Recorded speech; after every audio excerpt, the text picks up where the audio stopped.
श्री गणेशाय नमः। श्री स्वामी समर्थ।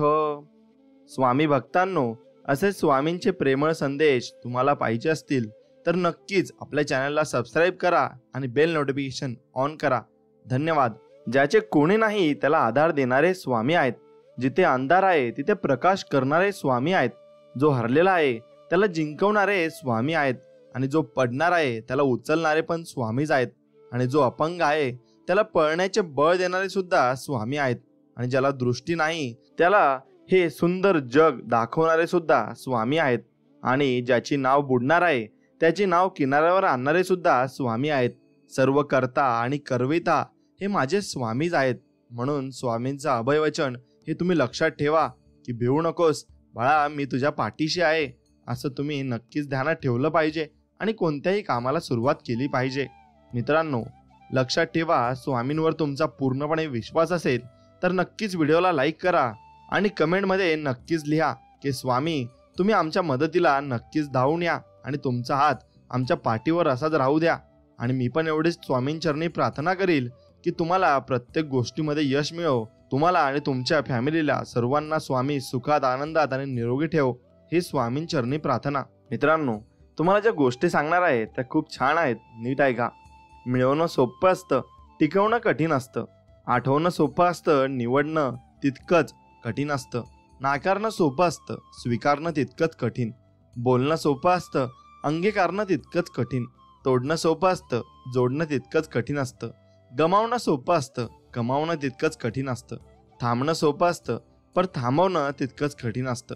हसणं सोपं असतं, हसवणं तितकंच कठीण असतं। अडखडणं सोपं असतं, पण सावरणं तितकंच कठीण असतं। फुलणं सोपं असतं, पण बहरणं तितकंच कठीण असतं। एवढं मात्र लक्षात ठेवा, स्वामी आपल्याला म्हणतायत की माझ्या नामस्मरणाने संकट यायचं थांबणार नाही, कारण संकट अडचणी हा जीवनाचा भागच आहे। पण माझे नामस्मरण तुझ्या संकटाचा ओझ मात्र हलकं करेल, हे तुला फुलाप्रमाणे भासतील असं समजून घे बाळा। म्हणून नामस्मरण करणं मित्रांनो तितकंच महत्त्वाचं आहे। उपवास करून जर इच्छा पूर्ण होत असल्या तर मग उपाशी पोटी झोपलेला गरीब आज सगळ्यात जास्त श्रीमंत असता। म्हणून उपवास जरी तुम्ही केला तो तुम्ही मनोभावे आणि मनापासून केला पाहिजे आणि पूर्ण श्रद्धेने केला पाहिजे, तरच त्याचं फळ तुम्हाला मिळत असतं। निघून गेलेला क्षण परत कधीच आणता येत नाही, म्हणून जो क्षण तुमच्याजवळ आहे त्यात पूर्णपणे तुम्ही मजा घ्यायला शिका आणि आनंदाने जगायला शिका। कर्म म्हणतो, जर तुम्ही एखाद्याला फसवण्यात यशस्वी झालात तर ती व्यक्ती मूर्ख आहे असे समजू नका। त्या व्यक्तीने तुमच्यावर तुमच्या लायकीपेक्षा जास्त विश्वास ठेवला आहे, हे नक्कीच तुम्ही समजून घ्यायला पाहिजे। मी असत्याच्या फांदीवर बसत नाही, मी सत्याचा पक्षी आहे। ज्या परिस्थितीत लोक मरण पावले त्याच परिस्थितीत मी जिवंत आहे, असे खूप स्ट्रगल लोकांनी काढलेले असतात। त्यामुळं तुम्ही कधी हार मानायची नाही आणि जीवनामध्ये कधी मागे सरकायचं नाही। श्री स्वामी समर्थ बोलायचं आणि पुढे चालत राहायचं। हे जग आहे, इथं लोक खांद्यावरून घेऊन जातात जमिनीत गाडायला, लक्षात ठेवा। म्हणून तुम्हाला कधी कुणाची गरज पडली तर कुणालाही बोलू नका, काही करू नका। फक्त एकच मंत्र लक्षात ठेवा, श्री स्वामी समर्थ, श्री स्वामी समर्थ, एवढंच बोला। आमचा स्वभाव शांत आहे म्हणून खेटायला येऊ नका। जर आम्ही खोल विचार केला तर रेटायला वेळ लागणार नाही, हेही लक्षात ठेवा।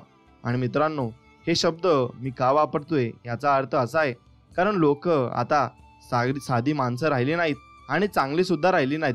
लोकांना लोकांप्रमाणे वागवलं तर लोक चांगले राहतात, नाहीतर ते आपल्यावरच येऊन बसतात, हेही तितकंच खरं आहे।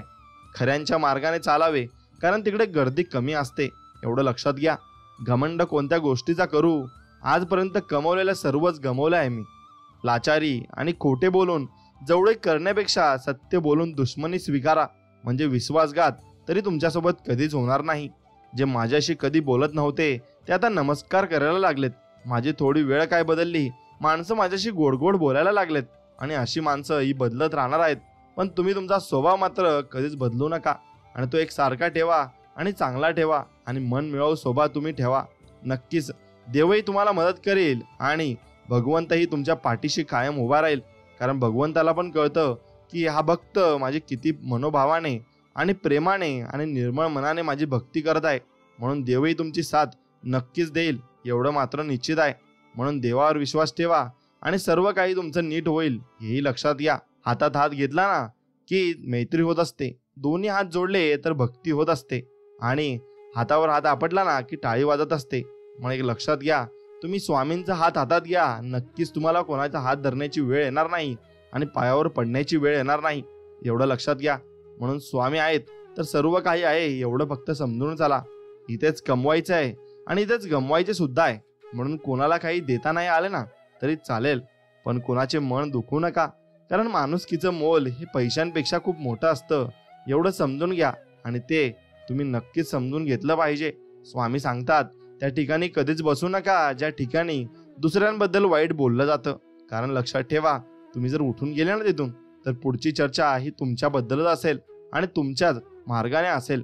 सत्य ही एक अशी श्रीमंती आहे की जी एकदाच खर्च करून त्याचा आयुष्यभर आनंद उपभोगता येतो, पण असत्य हे एक प्रकारचे कर्ज आहे ज्यामुळे तत्काळ सुख मिळतं, परंतु आयुष्यभर त्याची परतफेड आपल्याला करत राहावी लागते आणि करावीच लागते.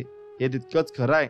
खोटी काम करून खोट्या मार्गाने मोठं होण्यापेक्षा सत्य मार्गावर चालून सत्कर्म करून लहान राहा, कारण खोटी कर्म करून एखादा जरी मोठा झाला ना तरी आज ना उद्या त्याला त्याच्या खोट्या कर्माची दुःखरूपी फळे ही भोगावीच लागतात, एवढं मात्र लक्षात ठेवा. आणि कोणासोबतही राहताना नक्कीच तुम्ही एकनिष्ठ राहिलं पाहिजे. तुमची सगळी कामे होतील, कारण स्वामींच्या दरबारात निष्ठेला आणि कष्टाला नक्कीच किंमत आहे आणि स्वामी हे तुम्हाला देतीलच, एवढंही तुम्ही लक्षात घेतलं पाहिजे. तुम्हाला जर एखादं मोठं काम करायचं असेल तर त्या कामावर मनापासून प्रेम करा आणि पूर्ण करण्यासाठी तुम्ही प्रयत्न नक्कीच करत राहा. तुम्हाला ती गोष्ट नक्कीच भेटेल. नको त्या गोष्टीचा विचार करणं सोडलं की माणसाला आपोआप लक्षात येतं की खरा त्रास तर अतिविचार केल्याने होत होता. म्हणून अतिविचार तुम्ही टाळायला शिका आणि जीवनामध्ये अतिविचार करून काही साध्य होत नाही, उलट तो तुम्हाला त्रास होईल आणि तो त्रास तुम्ही भोगत राहाल.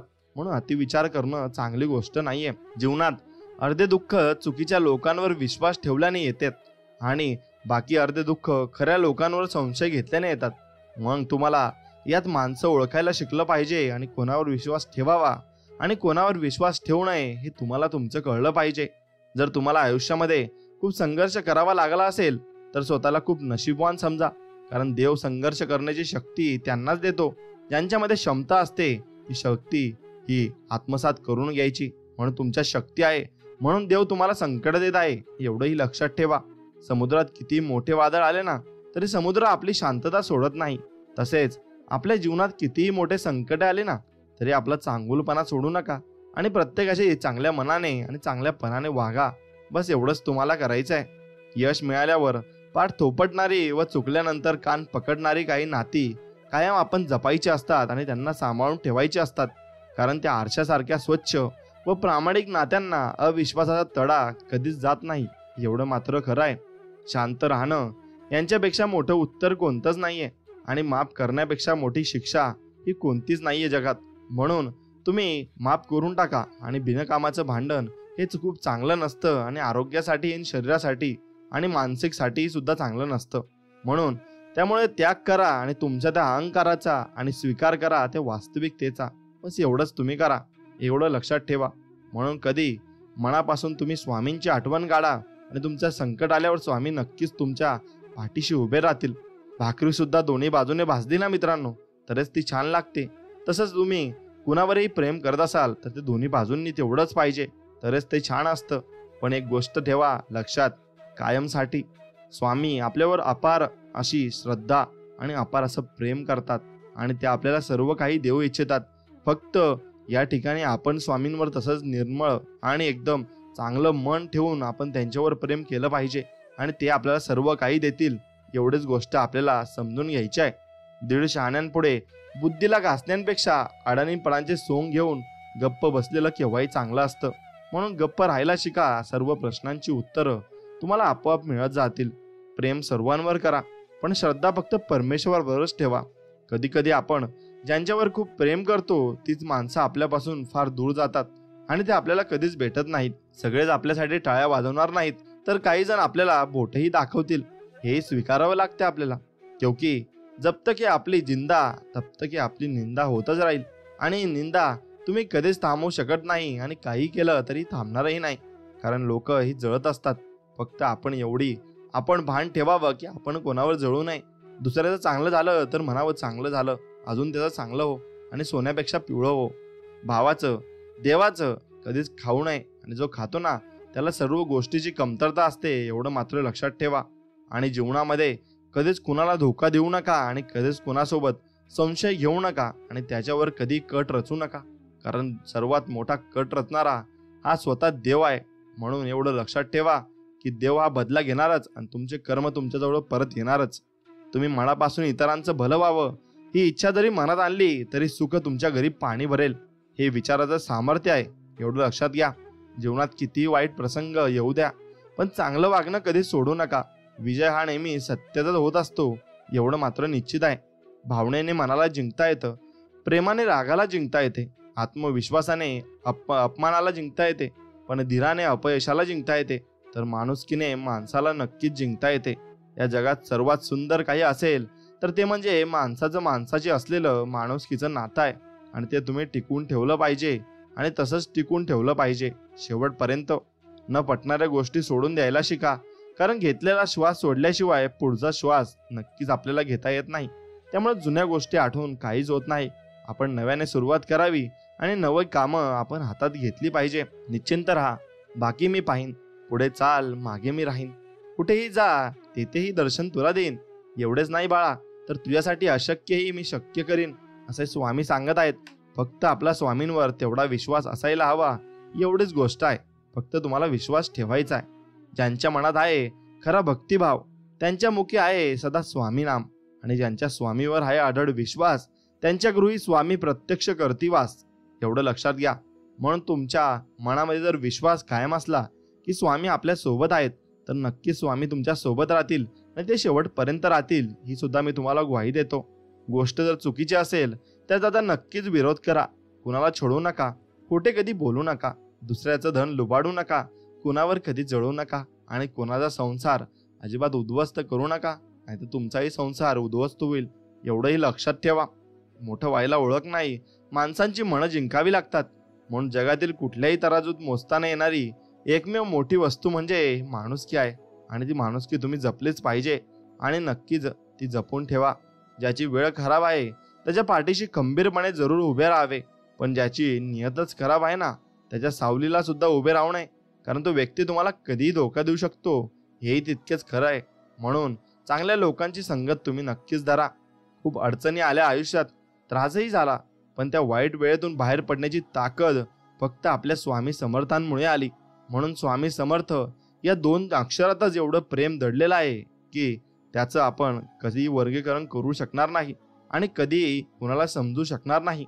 एक लक्षात घ्या, संताची या कीर्तनात, साधकांच्या चिंतनात तोच ध्यास, तोच आस, तोच श्वास आहे, तोच बाल्य तारुण्यही, वार्धक्याचा विश्रामही, तोच ऐल, तोच पैल, आदी अंत तोच आहे. आणि ते आपले आहेत श्री स्वामी समर्थ महाराज. देव कुणाचे कधीच वाईट करत नाही, पण देवात एक खोड मात्र नक्कीच आहे. मित्रांनो, तुम्ही कधी दुसऱ्याचे वाईट केले ना तर देव ते व्याजासकट वसूल केल्याशिवायही राहत नाही. एवढंही आपण लक्षात ठेवलं पाहिजे. कुणाच्याही वाईट परिस्थितीवर अजिबात कधीच हसू नका. एखाद्याला मदत केली म्हणून त्याच्याकडे उपकारच्या नजरेने कधी पाहू नका. दिवस चांगले असो वा वाईट, प्रत्येकाचे बदलतात, हे तुम्ही लक्षात ठेवलं पाहिजे. स्वामी म्हणतात, कोणी तुला कितीही दुःख द्यायचा प्रयत्न करू दे, कितीही त्रास देऊ दे, शेवटी त्याची गाठ माझ्याशी आहे, एवढं मात्र निश्चित. जीवन जगताना जगाचा जास्त विचार करू नका, कारण जग ज्यांच्याकडे काही नाही त्याला हसतं आणि ज्यांच्याकडे सर्व काही आहे त्याच्यावर जळत असतं, एवढंच असतं. म्हणून आपण आपलं काम करत राहायचं आणि इमानदारीनं जीवन जगायचं. बस, लोक काही म्हणतील आपल्याला त्याबद्दल काही घेणं देणं नाही.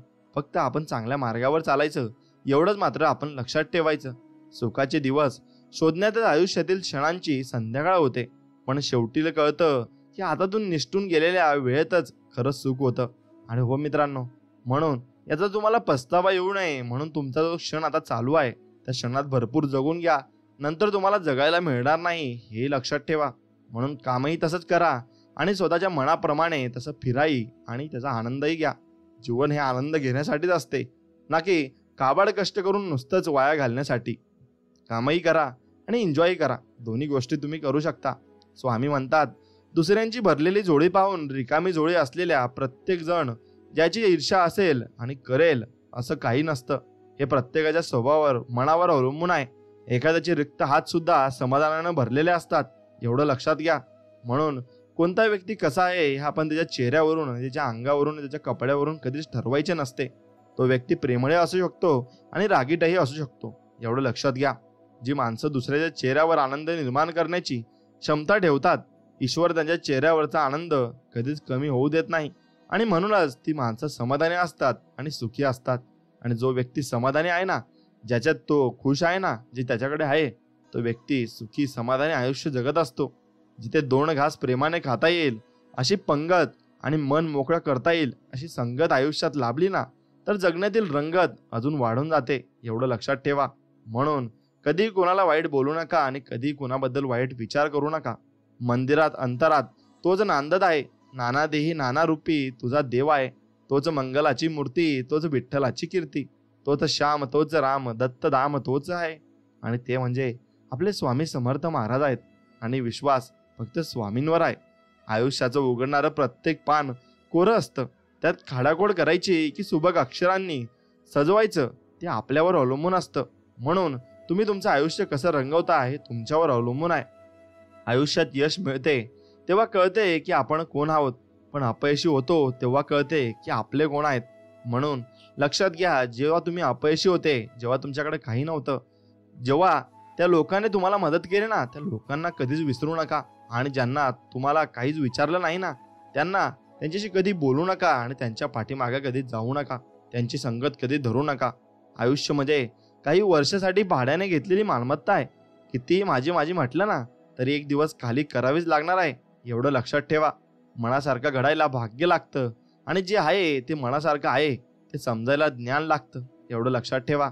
चूक झाली की साथ सोडणारे बरेच असतात, पण चूक का झाली आणि ती कशी सुधारायची हे सांगणारे फार कमी असतात. म्हणून समोरच्या व्यक्तीशी नेहमी चांगले वागा. ती व्यक्ती चांगली आहे म्हणून नव्हे, तर तुम्ही चांगले आहात म्हणून, एवढं लक्षात ठेवा.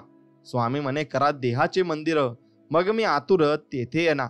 आणि ज्याच्या देहाचे मंदिर आहे ना, त्याच्या मनामध्ये निर्मळ भक्ती आहे आणि चांगले विचार आहेत, म्हणजे त्याच्या देहाचं मंदिर होऊन जातं. आणि म्हणून स्वामी म्हणतात, ज्याचं देहाचं मंदिर आहे ना, मी तेथे येण्यासाठी आतुर आहे आणि मी तुम्हाला नक्कीच दर्शन देईल आणि माझे चमत्कारही दाखवील. पापाचा चालक होण्यापेक्षा पुण्य कर्माचा मालक बना. काही नाही जमलं तरी एकदा मनापासून श्री स्वामी समर्थ नक्कीच म्हणा आणि कमेंटमध्ये नक्कीच लिहा. मित्रांनो, एक गोष्ट लक्षात घ्या, कमीपणा घेणारे कधीच लहान अथवा चुकीचे नसतात. कारण कमीपणा घेण्यासाठी खूप मोठे मन असावे लागते, एवढं लक्षात घ्या. म्हणून तुमचे मन मोठे ठेवा आणि सर्वांना मोठेपणाने सर्व काही गोष्टी द्या. कोणाला दुखवताना 1000 वेळा विचार करत जा. कारण माणूस आपले चांगले क्षण कमी आणि वाईट क्षण जास्त लक्षात ठेवत असतो. म्हणून वाईट काळात कुणाला टोमणे मारण्यापेक्षा त्याला मदत करा. नक्कीच तो तुम्हाला पूर्ण जीवनासाठी लक्षात ठेवेल आणि तुमचे उपकारही कधीच विसरणार नाही. चुका स्वीकारल्या की कमी होतात आणि लपवल्या की वाढतात. रस्ता चुकणे चुकीचे नसते, मात्र रस्ता चुकत आहे हे समजून पण त्याच रस्त्याने चालत राहणे हे चुकीचे आहे. विश्वास ठेवा की श्रम, संयम आणि नियम कधीच धोका देत नसतात.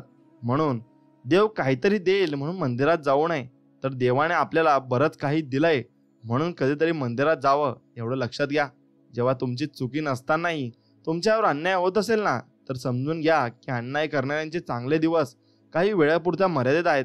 नंतर त्यांचे दिवसही बदलणार आहेत आणि त्यांनाही तसेच कर्माचे फळही मिळणार आहेत. फक्त स्वामींवर विश्वास ठेवा. स्वामी बरोबर आपली लीला दाखवतील. दुसऱ्याच्या सुखासाठी प्रयत्न करणारी माणसं या जगात कधीच एकटी नसतात. कोणाचा साधा स्वभाव म्हणजे त्याचा कमीपणा नसतो, तो तर त्याचे संस्कार असतात. आपल्या 1000 चांगल्या शब्दांचा अंत करण्यासाठी एका चुकीच्या शब्दाकडे 1000 लोक लक्ष ठेवून असतात, एवढं मात्र निश्चित खरं आहे. माणसाने एकदम सुखाने आयुष्य जगावं. काल आपल्याबरोबर काय घडलं याचा विचार करण्यापेक्षा उद्या आपल्याला काय घडवायचं आहे याचा विचार करा. कारण आपण फक्त गेलेले दिवस मोजण्यासाठी नाही, तर उरलेले दिवस आनंदाने घालवायला जन्माला आलो आहे आणि तसेच दिवस चांगले आपल्याला घालवायचे आहेत, एवढंही लक्षात ठेवा. दुःख गिळून आनंद व्यक्त करणे म्हणजे जीवन आहे. कष्ट करून फळ मिळवणे म्हणजे व्यवहार आहे. आणि स्वतः जगून दुसऱ्यांना जगू देणे म्हणजे सहानुभूती आणि माणुसकी आहे. म्हणून शिकून माणसासारखे वागणे हीच अनुभूती आहे आणि एवढंच तुम्ही लक्षात ठेवलं पाहिजे. म्हणून माणसासारखे वागा आणि प्रत्येकाला प्रेम द्या आणि प्रत्येकावर प्रेम करा. एवढंच तुम्ही करा.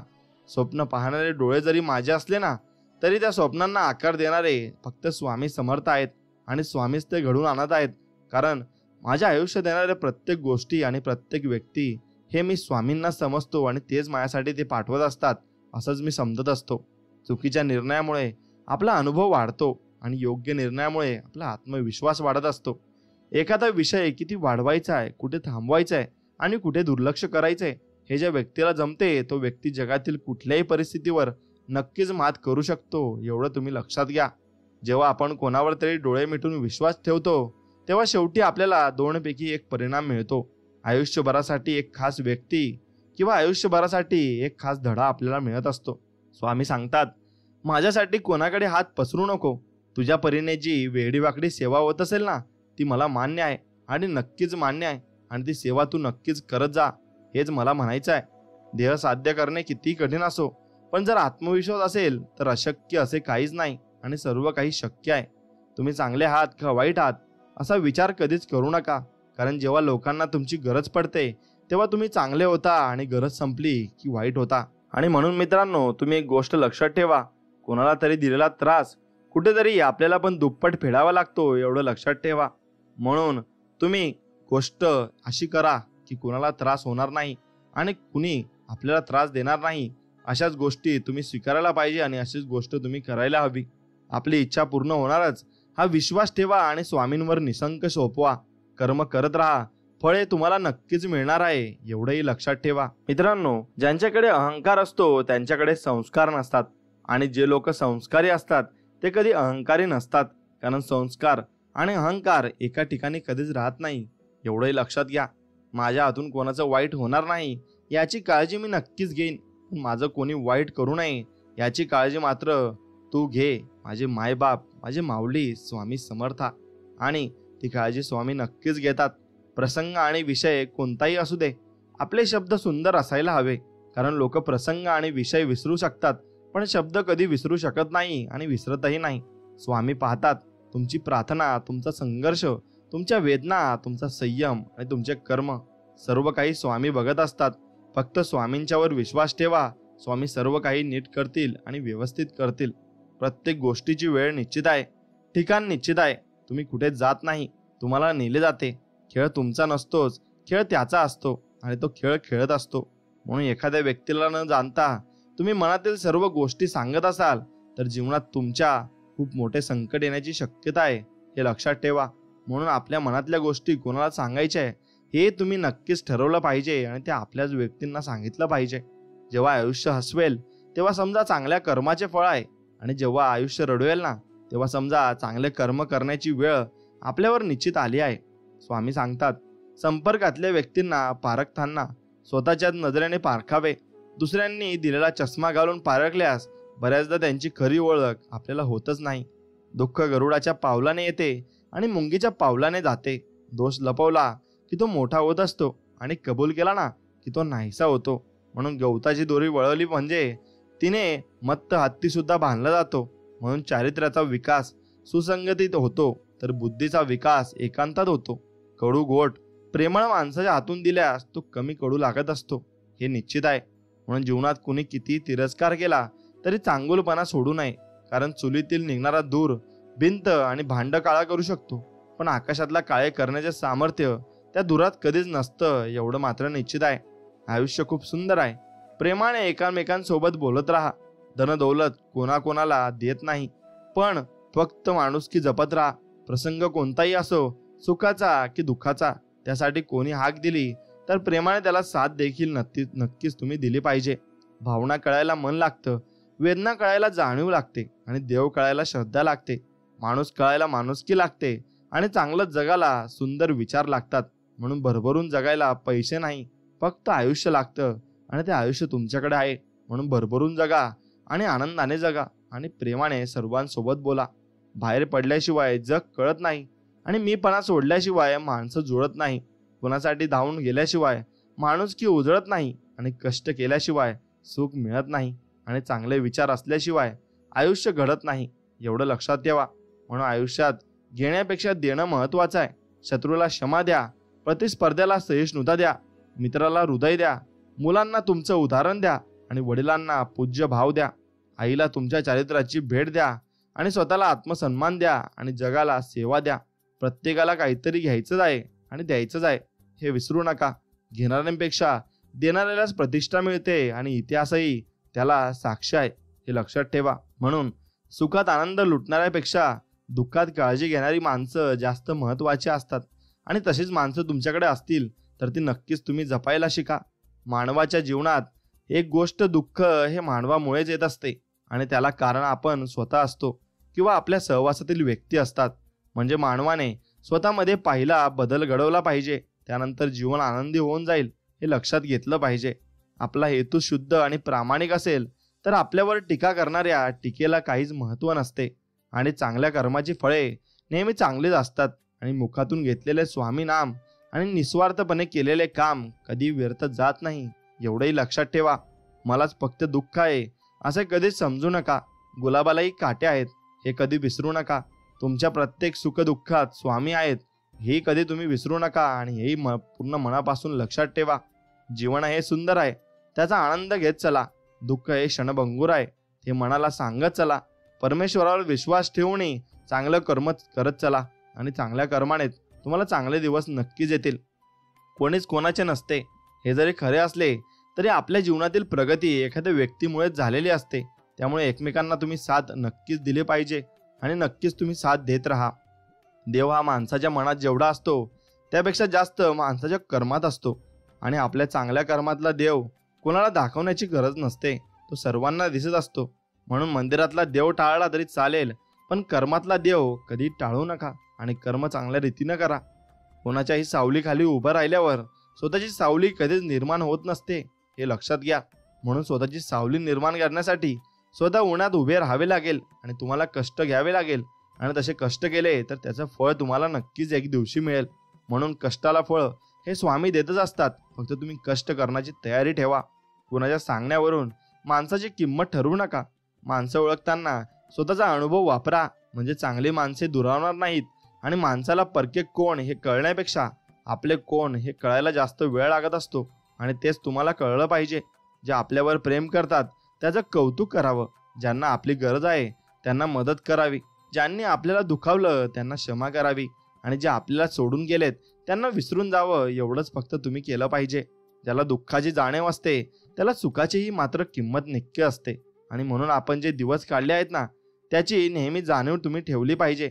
सुंदर चेहरा म्हातारा होत असतो, बलाढ्य शरीर एक ना एक दिवस गळून पडत असते, पद सुद्धा तुमचे एक दिवस निघून गेलेलं असतं, परंतु एक चांगला माणूस नेहमीच चांगला राहत असतो हेही तुम्ही लक्षात ठेवा.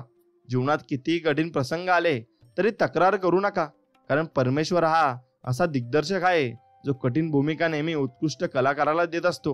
म्हणून तुम्ही तुमच्या जीवनाचे उत्कृष्ट कलाकार आहात असे समजा आणि पुढे चालत राहा. नक्कीच देव तुम्हाला मदत करेल. सुखात तर खूप जण आहेत स्वामी, पण दुःखाची चाहूल लागली की तुमचा चेहरा आठवतो आणि मग आम्हाला स्वामी नाम आठवत असते. स्वामी सांगतात, स्वतःच्या स्वार्थासाठी एखाद्या निष्पाप प्रामाणिक व्यक्तीचा कामापुरता वापर करून घेणे हा सर्वात मोठा विश्वासघात नक्कीच आहे आणि तसा विश्वासघात तुम्ही अजिबात केला नाही पाहिजे. स्वामी राया, सर्वांना चांगली बुद्धी द्या, सर्वांना चांगले आरोग्य द्या, सर्वांना सुखात आनंदात ऐश्वर्यात ठेवा, सर्वांचे भले करा, कल्याण करा, रक्षण करा आणि स्वामी राया आपले गोड नाम मुखात अखंड असू द्या. एवढेच फक्त आमच्यावर कृपा करा आणि हेच तुम्हाला सर्वांना मागायचं आहे आणि स्वामींकडे तुम्ही हेच मागा. स्वामी सर्व काही तुम्हाला नक्कीच देतील आणि चांगल्या प्रकारे आणि चांगल्या मनाने देतील. चांगले व्यक्तिमत्व कधीच जन्म घेत नाही, ते निर्माण करावे लागते. आपल्यासोबत दुसऱ्यांचेही भलं व्हावं अशी ज्याची मानसिकता असते त्यांना आयुष्यात कधीच काही कमी पडत नसते, हेही तितकंच खरे आहे. मोठे मोठे धक्के बसून सुद्धा तुम्ही पडत नसाल तर लक्षात ठेवा, स्वामींनी तुमचा हात पकडून ठेवलाय. प्रयत्न करत राहा, यश थोड्या अंतरावर तुमच्यासाठी उभा आहे हेही लक्षात घ्यायला शिका. या कोणासाठी कोण आणि यापेक्षा आपल्यासाठी आपण हे समजून घ्या. आयुष्य लोकांच्या नाही तर आपल्या पद्धतीने जगावं लागतं. लोकांचं काय, गरीब माणूस जमिनीवर बसला तर त्याची ते लायकी काढत असतात आणि श्रीमंत माणूस जमिनीवर बसला तर तो त्याचा मोठेपणा समजत असतात. स्वामी म्हणतात, माझ्या भक्तांच्या आयुष्याचा लेखक मी आहे आणि ज्या दिवशी माझ्या भक्तांची सहनशक्ती संपेल ना तेव्हा मी त्यांच्या आयुष्याचा धडा नक्कीच बदलून टाकेल आणि मी त्यांना चांगले दिवस नक्कीच आणेन, असे स्वामी आपले म्हणत आहेत. शोधून प्रेम करणारी व्यक्ती सापडत नसते. नशिबात असेल तर देव त्या व्यक्तीची भेट करूनच देतो आणि त्या व्यक्तीला आपल्या आयुष्यात नक्कीच आणत असतो.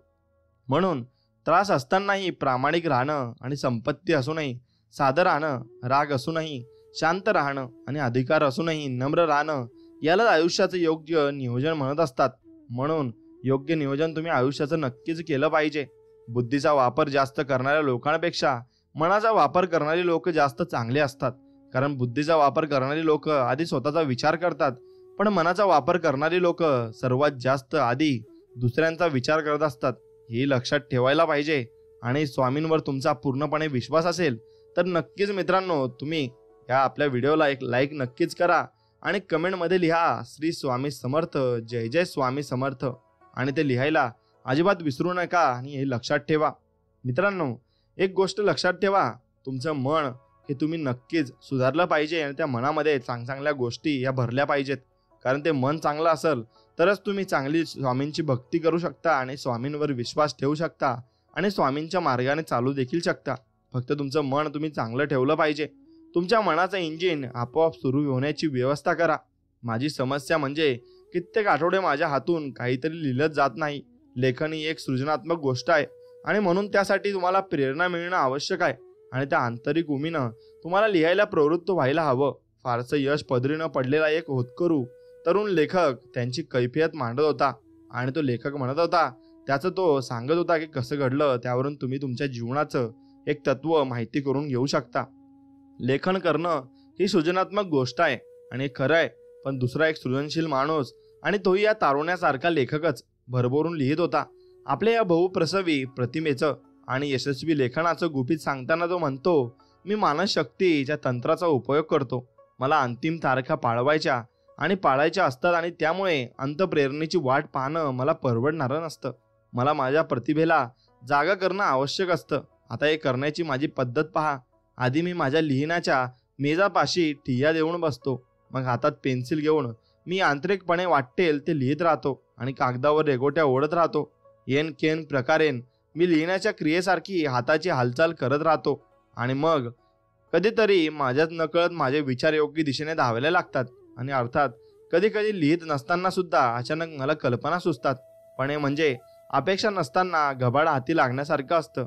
बहुतांश कल्पना लिहिता लिहिताच सुचत असतात आणि कृतीची सुरुवात कृतीनेच होत असते. हा निसर्गाचा नियम आहे आणि कुठलीही गोष्ट आपोआप सुरू होत नाही. अगदी आपण रोज वापरत असलेल्या विविध यांत्रिक उपकरणांचं देखील असंच असतं. तुमच्या घरात वातानुकूल आपोआप होतं, पण त्यासाठी आधी तुम्हाला इच्छित तापमान ठरवून त्याप्रमाणे वातानुकूल यंत्राची कळ फिरवण्याची कृती करावी लागते. आणि तुमच्या कारचे गिअर देखील तुम्ही त्यांचा दांडा हलवल्यावर पडतात आणि मग मानसिक कृतींनाही हेच तत्व लागू पडतं. तुमच्या मनाचं इंजिन सुरू करण्यासाठी तुम्हाला ते गिअरमध्ये टाकावं लागतं. आणि घरोघरी जाऊन आपला माल विकणाऱ्या एका कंपनीचा विक्री व्यवस्थापक एकदा माझ्याशी बोलत होता, असं लेखक म्हणतात. आणि आपल्या विक्री प्रतिनिधींना प्रत्येक दिवसाचं काम लवकर आणि चांगल्या पद्धतीने सुरू करावं यासाठी तो त्यांना यांत्रिक मार्गाने कसं शिकवत असे याबद्दल तो मला सांगत होता. अशा घरोघरी जाऊन माल विकणाऱ्यांचा किती तिरस्कार केला जातो हे जाणं, स्वतः कधीतरी हे काम केलं आहे त्याला विचारा. आणि सकाळी उठून पहिल्या घरी जाणं या कामातल्या अनुभवी लोकांना सुद्धा फार कठीण जातं. आणि दिवसभरात आपल्याला कुठे ना कुठे चांगली बोलणी खावी लागणार आहेत आणि याबद्दल त्यांना खात्रीच असते. त्यामुळे विक्री प्रतिनिधी दिवसाची सुरुवात शक्य तितकी लांबणीवर टाकणं त्याच्या दृष्टीनं स्वाभाविक म्हटलंच पाहिजे. आणि मग तो उगीच 2 कप कॉफी किंवा चहा पीत बसेल, नाहीतर थोडा वेळ ऑफिसच्या आवारात येरझारे घालत बसेल किंवा मग काहीतरी थातूर मातूर काम करण्यात वेळ घालवेल आणि त्याचं ते पहिल्या घरी जाणं लांबवेल. आणि माझ्या प्रत्येक प्रतिनिधीला मी हे सांगत असतो की दिवसाच्या कामाला सुरुवात करण्याचा उत्तम मार्ग म्हणजे प्रत्यक्ष सुरुवात करणं हाच आहे. आणि उगाच वेळ काढू नका, चालढकल करू नका. मी सांगतो तसं करा. ऑफिसला आल्यावर तुमची गाडी जागेवर लावा, मालाच्या नमुन्यांचं खोकं उचला आणि मग ते नक्कीच दारापर्यंत जा आणि दाराची बेल वाजवा आणि स्मित हास्य करून गुड मॉर्निंग असं म्हणा आणि तुम्हाला तुमचं मालासंबंधीचं बोलणं सुरू करा. आणि सर्व अगदी यांत्रिक पद्धतीनं करा, जास्त विचार करत बसू नका. अशी सुरुवात केल्यावर तुमची भीड चेपेल आणि दुसऱ्या आणि तिसऱ्या वेळेपर्यंत तुमचं मन घट्ट होईल आणि बुद्धी काम करायला लागेल. आणि मग तुमचं सादरीकरण अधिक परिणामकारक ठरेल. जीवनातली सर्वात मोठी समस्या म्हणजे मऊ उबदार अंथरुणातून उठून खोलीच्या थंडगार फरशीवर पाऊल ठेवणं, असं एका विनोदी लेखकानं लिहिलंय. त्याच्या या बोलण्यात अर्थ आहे की अंथरुणावर पडल्या पडल्या जर उठणं किती त्रासदायक आहे असा विचार तुम्ही करत राहिलात तर मग उठणं अधिकाधिक अवघड होत राहील. आणि या छोट्याशा गोष्टी सुद्धा पांघरून ठेवून नक्कीच तुम्ही देऊन सरळ जमिनीवर उभं राहण्याची क्रिया यांत्रिक पद्धतीनं केली तर भीती निघून जाईल. यामधला मुद्दा अगदी स्पष्ट आहे. जगात काहीतरी करून दाखवणारे लोक प्रेरणा उत्पन्न होण्यासाठी वाट पाहत बसत नाही, ते प्रेरणा निर्माण करतात. खाली दिलेले 2 सराव करून बघा. ऑफिसमधली किंवा घरातली साधी पण न आवडणारी कामं यांत्रिक पद्धतीनं करायला शिका आणि त्या कामांच्या न आवडणाऱ्या बाबींबद्दल विचार करण्याऐवजी कोरडेपणानं ती हातात घ्या आणि करायला सुरुवात करा. आणि जास्त विचार करूनच नका. स्त्रियांच्या दृष्टीनं कदाचित सगळ्यात कंटाळवाणं आणि घरगुती काम म्हणजे भांडी घासणं. आणि नक्कीच माझी आई देखील याला अपवाद नाही, पण हे काम यांत्रिकपणे पटापट हातावेगळं करण्याची कला तिनं साध्य केली आहे. आणि हे काम एकदा संपवलं म्हणजे मग किती तिच्या आवडत्या इतर कामांकडे वळू शकते. आणि जेवणाच्या टेबलावरून उठताना यांत्रिकतेने 2 ते 4 भांडी उचलते आणि जास्त विचार न करता ती घासायला सुरुवात करते. काही मिनिटातच तिचं एक काम संपतं आणि भांड्यांचा ढीग साठवून ठेवायचा आणि मग ते न आवडणारं काम हातात घेण्याचं चालढकल करत राहण्यापेक्षा ते केव्हाही चांगलंच, नाही का? मग आज हे करा. तुम्हाला अजिबात आवडत नसणारी एखादी गोष्ट निवडा आणि मग त्या कामाबद्दल जास्त विचार न करता ते करायला सुरुवात करा. कंटाळवाणी कामं करण्याचा हाच उत्तम मार्ग आहे. कल्पना सुचण्यासाठी, योजना बनवण्यासाठी, समस्या सोडवण्यासाठी आणि इतर मानसिक बौद्धिक कामांसाठी यांत्रिकेचा उपयोग करा. आणि तुमच्यात प्रेरणा उत्पन्न होण्याची वाट बघत बसण्यापेक्षा तुम्हीच ती प्रयत्नपूर्वक निर्माण करा. आणि या कामात तुम्हाला खात्रीनं साह्यभूत ठरू शकेल असं एक खास तंत्र आता पहा. कागद व आणि पेन्सिल यांचा उपयोग करा. आणि होय, एकाग्रता साधण्याचं सर्वात परिणामकारक साधन म्हणजे एक साधा पेन्सिलचा तुकडा. एखादं दिखामदार आणि दिमागदार जाड गालीचे अंथरलेलं, कलात्मकरित्या सजवलेलं आणि साऊंडप्रूफ ऑफिस हवं की एक कागद आणि पेन्सिल, असं जर मला कोणी विचारलं तर मी एक कागद आणि पेन्सिलच घेईन. कागद पेन्सिलीच्या मदतीनं तुम्ही तुमचं मन समस्या सोडवण्याच्या कामात गुंतवू शकता. तुम्ही एखादा विचार जेव्हा कागदावर लिहून काढता तेव्हा आपोआप तुमचं सगळं लक्ष त्या विचारांवर केंद्रित होत असतं. याचं कारण म्हणजे एक विचार लिहित असताना दुसरा विचार आपल्या मनात येतच नाही आणि आपल्या मनाची घडणच तशी असते. आणि कागदावर लिहित असताना तोच विचार आपल्या मनावर सुद्धा लिहिला जात असतो. आणि तुम्ही कागदावर जे काही लिहिता ते तुमच्या जास्त काळ किंवा आणि जास्त अचूकतेने लक्षात राहावं, हे अनेक प्रयोगांपासून सप्रमाण सिद्ध झालेलं आहे. मन एकाग्र करण्यासाठी कागद व पेन्सिल वापरण्याचं तंत्र एकदा का तुम्ही आत्मसात केलं की मग आजूबाजूला किती आवाज आणि लक्ष विचलित करणाऱ्या गोष्टी घडल्या असल्या तरी तुम्ही विचार करू शकता. कुठल्याही प्रकारचा विचार करायचा असेल तर कागद आणि पेन्सिल घेऊन काहीतरी लिहायला, आकृत्या काढायला किंवा नुसत्या रेघावट्या मारायला सुरुवात करा. तुमच्यामध्ये प्रेरणा उत्पन्न करण्याचा एक उत्तम मार्ग आहे. आणि आता हा यश प्राप्तीच्या बाबतीतील एक जादूचा शब्द आहे. उद्या, पुढच्या आठवड्यात, नंतर कधीतरी आणि एखाद्या दिवशी हे शब्द सहसा कधीच नाही या अपयशी शब्दाने समानार्थी ठरतात. आणि आपली अनेक चांगली स्वप्न कधीच प्रत्यक्षात उतरत नाहीत, कारण त्या संदर्भात चला शुभस्य शीघ्रम, आत्ताच हे काम सुरू करूया आणि मग असं म्हणण्याऐवजी आपण कधीतरी हे करायला हवं असा विचार करत असतो. आता पैसे वाचवण्याचं उदाहरण घेऊया. पैसे वाचवणं ही चांगली गोष्ट आहे, याबद्दल सहसा दुमत नसतं. प्रत्येकालाच पैसे वाचावेत असं वाटत असतं, पण ही कल्पना चांगली आहे. म्हणून काही जण पण बचत आणि गुंतवणुकीचा सुसूत्रत कार्यक्रम आखून त्यानुसार वागायला लागतो. असं होत नाही. पैसे वाचवावेत असं बऱ्याच जणांना वाटत असलं तरी त्यासाठी प्रत्यक्ष कृती थोडेच लोक करतात. आणि एक तरुण जोडप्यानं नियमितपणे पैसे साठवण्याचा कार्यक्रम कसा हाती घेतला आणि जोमानं सुरू केला ते आता आपण पाहूया. त्या तरुण माणसाचं निव्वळ मासिक उत्पन्न $1000 एवढं होतं, पण तो आणि त्याची पत्नी याचा मासिक खर्च तेवढाच म्हणजे $1000 एवढा होता. आणि दोघांनाही पैसे वाचवण्याची मनापासून इच्छा होती, पण या कामाला मुहूर्तच लागत नव्हता. पण आता पगारवाढ झाली म्हणजे नक्की आपण पैसे साठवायला सुरुवात करू. आणि एकदा का कर्जाचे थकलेले हप्ते पूर्ण झाले की मग लगेच आपण पैसे जमवायला सुरुवात करूया. आणि एवढी चणाचण जर संपली तर मग पैसे जमवायला आपण सुरुवात करायची. आणि पुढच्या महिन्यापासून पुढच्या वर्षी आणि अशी त्यांची ठरवाठरवी अनेक वर्षापासून चाललेली होती. शेवटी पैसे वाचवण्यामध्ये आपल्याला येत असलेल्या अपयशाचा त्या पत्नीचा खूप राग आला आणि ती तिच्या नवऱ्याला म्हणाली, हे पहा, आपल्याला पैसे वाचवायचे आहेत की नाही, अर्थात वाचवायचे आहेत तर, पण आता आपण पैसे बाजूला काढून ठेवू शकत नाही, ते तुलाही माहीत आहे. पण त्यानं उत्तर दिलं. पण पत्नी या गोष्टीचा काय तो सोक्षमोक्ष लावण्याचं निर्धारानंच जणू बोलत होती. आणि आपण पैसे वाचवायला सुरुवात करायलाच गेली की अनेक वर्ष नुसतंच ठरवतो आहोत आणि प्रत्यक्षात मात्र आपल्याला ते शक्य नाही असं म्हणून आपण पुढे जात आहोत. आपण आपल्याला ते शक्य आहे असा विचार करूया. आणि नुकतीच एक जाहिरात मी पाहिली. त्या जाहिरातीत लिहिलं होतं की दर महिन्याला आपण जर फक्त $100ची बचत करू शकलो तर 15 वर्षात आपल्याकडे $18,000 जमा होतील आणि त्यावरचं व्याज म्हणजे होईल $6,500.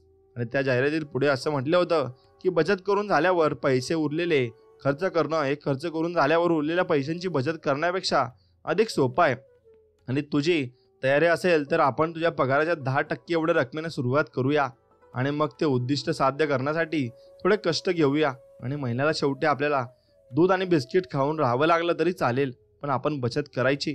आणि या गोष्टीची सवय होईपर्यंत काही महिने त्या दोघांना त्रास झाला, पण लवकरच ते सरावले आणि इतर मार्गांनी पैसे खर्च करण्यात जेवढी मजा येते तेवढीच ती बचतीवर खर्च करण्यातही येऊ शकते असं त्यांना वाटत असतं. मग एखाद्या मित्राला व मैत्रिणीला पत्र लिहावंसं वाटतंय, लगेच लिहायला सुरुवात करा. आणि तुमच्या व्यवसायाला साहाय्यभूत ठरू शकेल अशी एखादी कल्पना सुचली आहे का? मग इतरांसमोर ती आत्ताच मांडा. आणि जी गोष्ट आज करू शकता ती उद्यावर ढकलू नका. आणि या बेंजामिन फ्रँकलिन यांच्या सल्ल्यानुसार वागा. आत्ताच्या भाषेत गोष्टीचा विचार करण्यानं त्या साध्य होत नसतात. आणि हे विसरू नका, एखाद्या दिवशी किंवा कधीतरी असं म्हटलात तर सहसा तुम्हाला तुमच्या पदरात अपयशच पडेल. एके दिवशी मी माझ्या एका व्यावसायिक मैत्रिणीला भेटायला तिच्या ऑफिसमध्ये गेलो आणि मग एका बैठकीला हजर राहून तिच्या काही अधिकाऱ्यांबरोबर ती नुकतीच परतली होती. आणि मग तिला पाहिल्यावरच तिच्या मनात काहीतरी डासतंय आणि कुणाला तरी ते सांगून मन मोकळं करावं असं तिला वाटतंय हे मी ताडलं. आणि काहीतरी घोर निराशा झाल्यासारखं तिचा चेहरा दिसत होता. मग तुला माहिती आहे असं ती म्हणाली, आज सकाळी मी बैठक का बोलावली होती? आमच्या कंपनीच्या धोरणात बदल करण्याच्या एक प्रस्तावाबाबत मला थोडी मदत हवी होती, पण मला कसली मदत मिळाली ठाऊक आहे? त्या बैठकीला 6 माणसं हजर होती आणि या बाबतीत काहीच ठोस सूचना फक्त एकच जण देऊ शकला आणि इतर दोघं सुद्धा बोलले. पण त्यांचं बोलणं म्हणजे मी जे काही मांडलं होतं त्याच्या सुरात सूर मिळवण्यासारखं होतं आणि मी जणू काही भिंतीशीच बोलल्यासारखं मला वाटलं. आणि मी कबूल करते, हे लोक काही विचार करतात ते मला तर समजतच नाही. खरं सांगते, या लोकांनी घडाघडा बोलून आपले विचार माझ्यापुढे मांडावेत असं मला वाटतं. शेवटी या गोष्टींचा थेट परिणाम त्यांच्यापैकी प्रत्येकावर होणार आहे. बैठकीत माझ्या या मैत्रिणीला हवी ती मदत मिळाली नाही, पण बैठक संपल्यावर जर तुम्ही त्या ठिकाणी गेला असता तर मी बोलणार होतो असं कुणीच कसं सुचवलं नाही. पण आपल्याला हे करायला हवं आहे. आणि इत्यादी वाक्य तुम्हाला तुमच्या तिच्या हाताखालचे लोक बोलत असलेलं ऐकायला मिळत असेल. आणि बैठकीमध्ये अजिबात तोंड न उघडणाऱ्या अशा भिंतींना बैठकीनंतर मात्र चांगलंच तोंड फुटत असतं. त्यावेळी ते काही बोलले तरी फरक पडत नसतो. आणि वेळ निघून गेल्यावर ही लोक अचानक शेर बनत असतात. असेही काही लोक असतात. म्हणून अधिकारी मंडळींना इतरांची मतं हवी असतात. आणि तोंडात मिठाची गुळणी धरून बसणारा मनुष्य स्वतःचं नुकसानच करून घेत असतो. तोंड उघडून बोलण्याची सवय लावून घ्या आणि जेवढ्या वेळा तुम्ही बोलाल त्यावेळी प्रत्येक तुम्ही अधिक बळ मिळवाल. आणि तुमच्या विधायक कल्पना घेऊन सगळ्यांच्या समोर या आणि त्या मांडा. आणि कॉलेजचे विद्यार्थी आणि त्यांचा अभ्यास कसा करतात ते आपल्याला सगळ्यांनाच माहिती आहे. मग आज संध्याकाळी आणि रात्री आपण फक्त मन लावून अभ्यास करायचा बस असं अगदी प्रामाणिकपणे ठरवलं जातं. आणि मग सहसा रात्री प्रत्यक्षात कशी जाते ती नक्कीच तुम्ही पहा. आणि अभ्यास संध्याकाळी 7 वाजता सुरू करायचं ठरलेलं असतं, पण त्या दिवशी रात्रीचं जेवण जरा जास्तच होतं. म्हणून मग मुलगा जरा वेळ टीव्ही बघायचं ठरवतो आणि टीव्हीवरचा कार्यक्रम चांगला असल्यामुळे तो जरा जास्तच वेळ अख्खा तास एवढा लांबच जातो. आणि 8 वाजता तो त्याच्या बेंचापाशी येऊन बसतो, पण लगेचच पुन्हा उठतो, कारण त्याला तेवढ्या आपण आपल्या मैत्रिणीला फोन करीन असं सांगितल्याचं आठवतं. आणि हा फोन 40 मिनिटं चालतो आणि मग ते झाल्यावर त्याला एक फोन येतो आणि तो आणखी 20 मिनिटं खातो. परत मेजापाशी येतो आणि चेंडू खेळायला सुरुवात होते आणि आणखी एक गेला तास. मग चेंडू खेळून चांगलाच घाम आलाय, आता आंघोळच करावी लागली.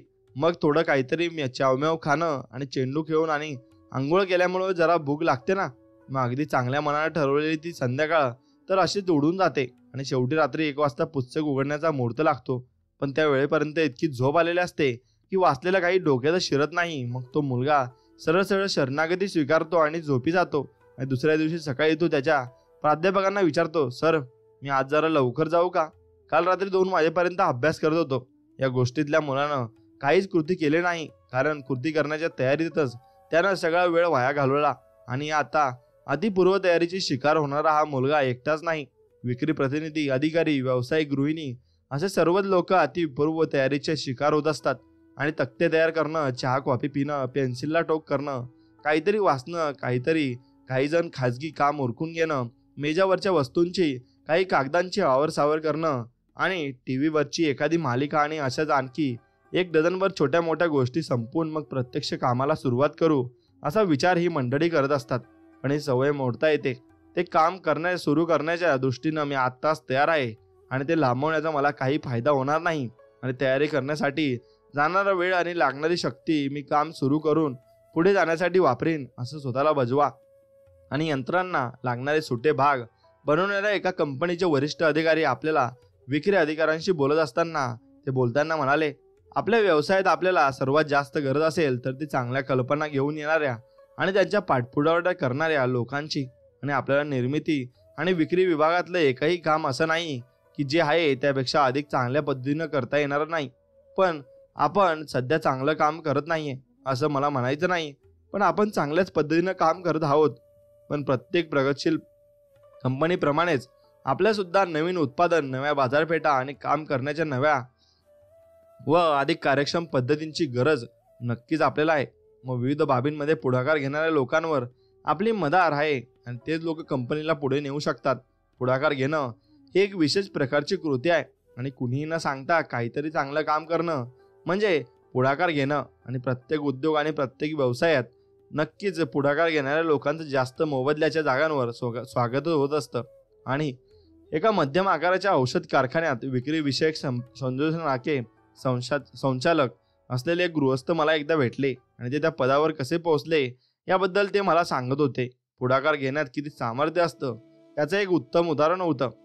मग 5 वर्षापूर्वी मला एक कल्पना सुचली आणि त्यांनी सांगायला सुरुवात केली. तेव्हा मी घाऊक विक्रेत्यांच्या आणि औषध विकणारा एक विक्री प्रतिनिधी होतो.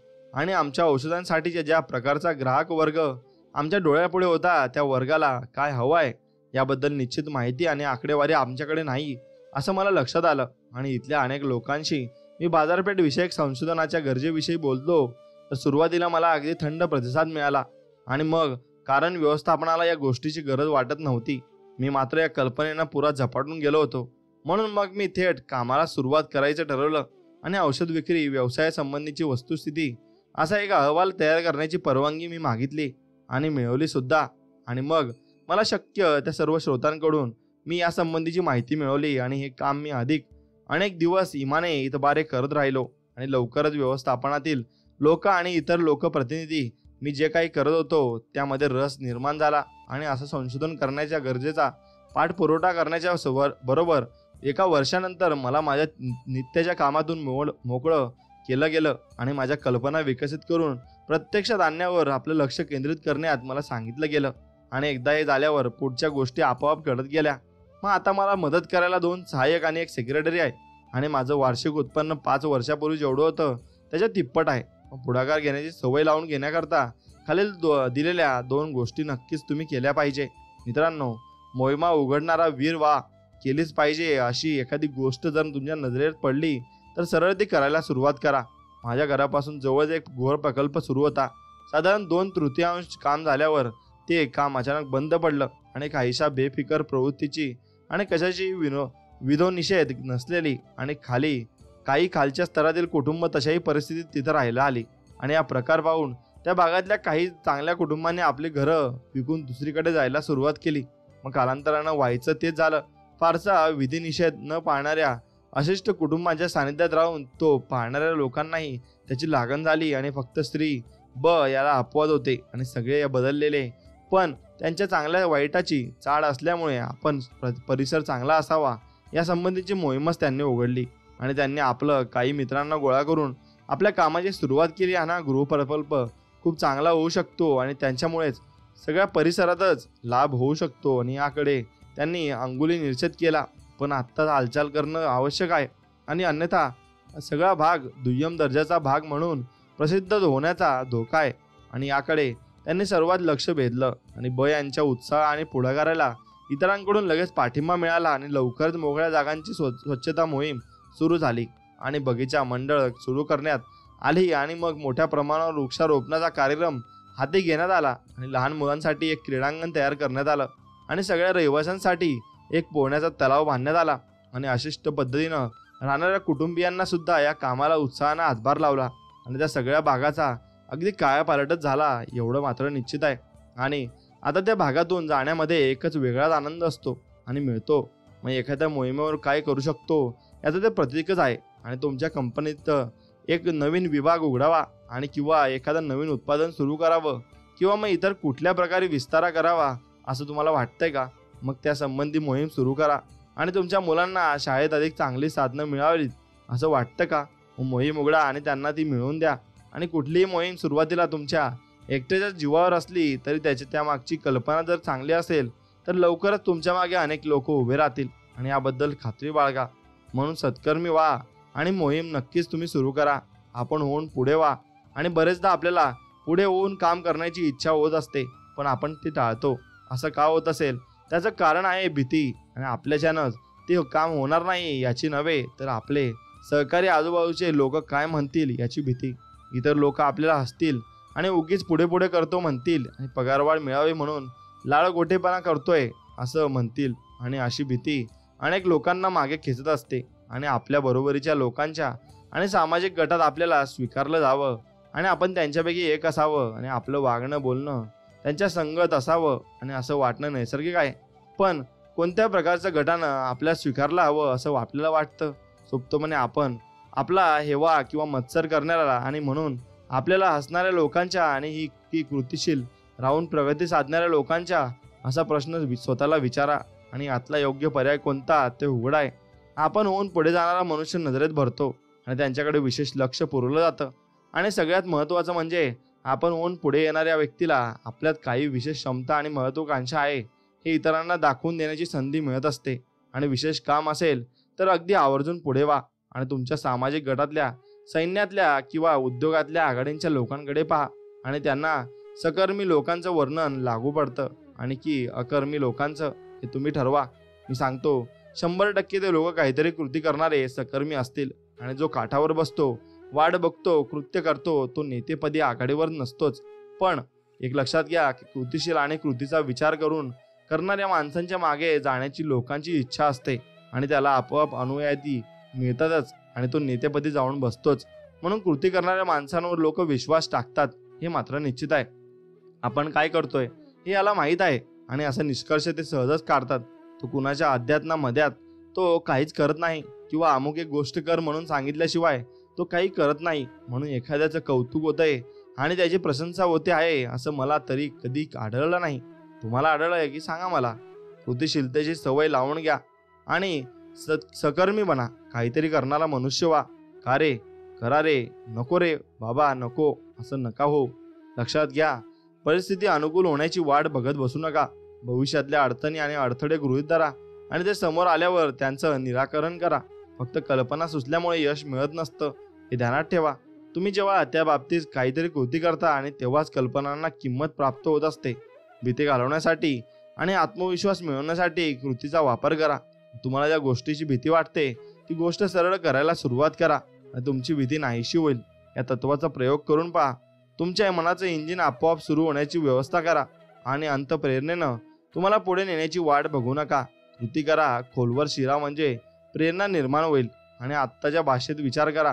उद्या, पुढच्या आठवड्यात, नंतर आणि तत्सम शब्द सहसा कधीच नाही आणि या अपयशी शब्दसमूहाचे समाधर्मी असतात. आणि मी आत्ता सुरू करतो या प्रकारचा मनुष्य बना आणि कामाला ताबडतोब सुरुवात करा आणि प्रत्यक्ष कृतीची पूर्वतयारी करण्यात वेळ आणि शक्ती वाया घालवू नका.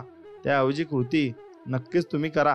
पुढाकार घेण्याची संधी दोन्ही हातांनी घ्या आणि मोहिमेवर बना आणि मग लगेचच कामाला तुम्ही लागलं पाहिजे.